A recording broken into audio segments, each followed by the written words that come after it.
The college football playoff situation otherwise right now, it's very, very muddy. Florida is very much in this mix, as is Alabama and Ohio State, and who knows what could happen from the Pac-12, Clemson, Notre Dame. There are three parts to any flight. I was talking with one of our viewers last night about using metaphorical terms with flights to apply to the sports media industry. But I also can apply it to the college football playoff and the college football season. We were talking about this back in August, and it's even more true now than it was then. Taking off is one part of three parts of a flight. Everyone back in August was just, they were focused on the part A, and no one was ever talking about part B or part C. I had confidence in part A. I was confident that we could get the season off the ground. Takeoff, I didn't think was going to be the biggest issue. Cruising altitude, I didn't think was going to be a huge issue. The landing, though, that's where, the approach and the landing, that's where we are right now. That's getting kind of tricky because we have postponements all over the place. And we had, as recently as a couple hours ago, I saw the Big 12 conference on Twitter, kind of the official league account on Twitter, talking about how commissioners are still on track to play the playoff as scheduled. They're going through scenarios every single week amongst themselves. I'd love to be a fly on the wall for that. But if you'll notice, as I said at the beginning of the show, if you'll notice, we have not really done many segments on the playoff this year. That's atypical. I have the college football playoff thermos here that I got, I can't remember which game, maybe the one in California. And now it is a lovely prop along with our stars over here on our desk. But we have not done many. Colin, I don't know that we've done one, actually, college football playoff segment since the season started. And the reason is there's no skill in doing it ever, but especially now. I have, however, had a lot of you email me or DM me about this when we do the Late Kick Extra podcast, another one released this morning, by the way. A lot of the Q&A is about the playoff. So a lot of you have been asking the typical questions, and it's understandable that you would wonder about this. Hey, what happens if a 7-0 Pac-12, like Oregon, for example, let's say they're being measured against a 9-1 Texas A&M team who is not a conference champ? How's that going to be handled? And we've avoided it so far because this entire environment, and I want to slow down so I say this accurately, it lacks staticity, which I had enter my mind a little while ago when I was sitting over in the office at my cubicle. I said, static environment, staticity. Is staticity a word? Yes, it is. Well, we don't have it right now. Staticity, out the window. There is no static environment.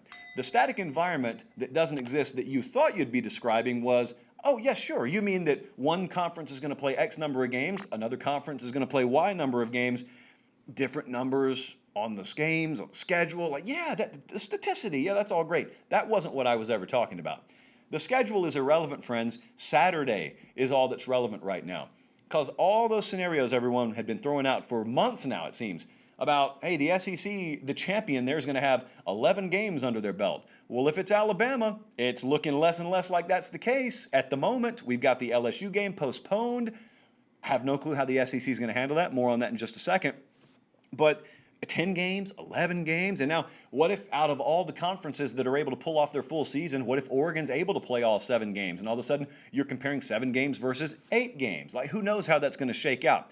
And side point there, just a little sidebar, since the Alabama game is postponed Saturday, and Auburn, and A&M, and Georgia, what could the SEC do? That's been the billion-dollar question this week.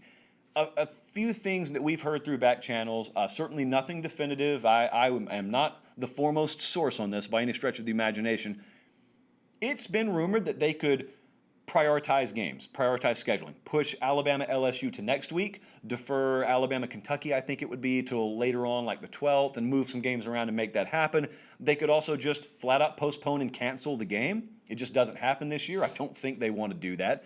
They could, like I said, prioritize games where maybe some games that could be played aren't played for the sake of other games that had to be postponed being played. Or in the disaster scenario, they could just freeze the standings and look around and say, Bama, Florida, see you in Atlanta in a few weeks. We're going to make sure you're healthy. Go hide in a bubble until then. We got what we needed to from the season. Maybe we overachieved relative to what the experts thought we would be able to do. But just consider all the doors that are opening right now. Some of them are closing. The idea of a clean season is closed. But with that opens door A, door B, door C. Maybe the Pac-12, like I said, ends up being able to produce a product, a team, in other words, that was able to play 7 games. And while in the preseason it looked like that would fall 4 games short of the product that someone else would produce, maybe it doesn't anymore. What in the world does this do to the G5? Cincinnati, I think, has had 1 game postponed. What does the G5 produce? Is the idea of Brigham Young, who previously a lot, including myself, had said would not be in the conversation because, their schedule just would not warrant consideration, do they creep ever so closer to being in conversation once their lack of doesn't look quite as lackadaisical anymore relative to what someone else wasn't able to play? And here's the one I'm really fascinated by. Ohio State's sitting up there right now. And, they've taken care of themselves as much as I can tell, but now all of a sudden, the actions outside of Columbus, Ohio, are affecting the goings-on in Columbus, Ohio. They were supposed to play Saturday against Maryland. They can't play now. Ohio State's game has been postponed. And the fear in the Big Ten, because they don't have that little reservoir week, they don't have any bye weeks as well. The fear was you cannot just knock over one domino. If you've ever seen that movie V for Vendetta, when he knocks over one domino, it's like a billion of them. Well, here we go. That is essentially the Big Ten league schedule this year. And you're worried, can we hop in? Like someone run 10 feet down there and just put your hand out and stop the dominoes from falling. I don't know that we can do that. So it's all about the eyeball test. That was my opinion in August, and that's my opinion now. Something was going to happen to throw a great big wrench into the bicycle spokes of this season to where an uneven number of games were going to be played and someone was going to be canceled disproportionate to another conference, and it was going to come down to the eyeball test. Because here's what could happen. What could happen is Ohio State may go 5-0 instead of 8-0. And yet that committee may look at them and say, we hate it, but we still think they're one of the 4 best. Put them in. That's always what it comes down to. I'm not belaboring this. I have no problem with the teams the committee has put in thus far. I was very fearful of it when it was first adopted. I think they've done a good job. This year will probably be the ultimate eyeball test. I think that's where we're headed. And I don't know what other option you have, to be honest with you, if you want to have a playoff.